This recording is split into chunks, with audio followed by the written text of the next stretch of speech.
Hi from the Daily Eye. Today I want to speak about something that feels urgent. Not political, not fashionable, but essential. The need to keep culture breathing. Between the 22nd and 28th of February, the Tuli Research Center for India Studies presents a remarkable lineup of events as a part of the Self-Discovery and Rediscovering India Festival. Curated by Neville Tuli, these gatherings are not just events, they are bridges. Bridges between generations, between cinema and scholarship, between memory and imagination. From exhibitions that examine the roots of world cinema, the genius of Hollywood's silent era, and the early 1930s, to conversations on freedom of creative expression, to film screenings and dialogues with filmmakers like Saeed Akhtar Mirza and Dibakar Banerjee. This is what living culture looks like. It is not nostalgic, it is active. It questions, it reinterprets, it invites young minds to sit across from masters and speak. This is how civilization remains alive.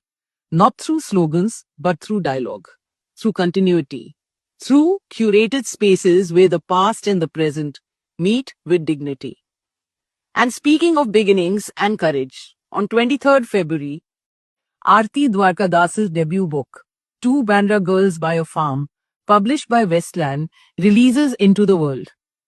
It is a story of two urban professionals from Bandra who, in the middle of a pandemic, bought 10 acres of farmland near Kolad in Maharashtra. Why does this matter? Because it is a contemporary Indian story of reinvention, of stepping out of comfort zones, of understanding land, labor, privilege, and responsibility. And that, too, is culture. On the very same day, 23rd February, Ajo Theatre Group in Mumbai will launch 18 published plays by Nadira Zahir Babbar, actor, director, playwright, and the founder of Ekjut. 18 plays written over 30 years. Just think about it. For over 4 decades, Nadira Babbar has sustained the Hindi stage in Mumbai, nurturing actors who went on to shape Indian cinema, television, and theatre. But this publication is not just an archival moment.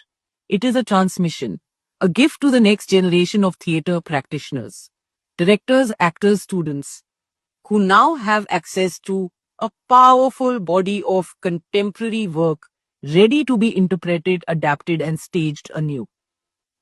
When institutions curate thoughtfully, when writers document courageously, when theatre groups publish and preserve, when audiences show up, culture breathes, and we, whether as readers, viewers, students, or practitioners, have a responsibility to keep it alive.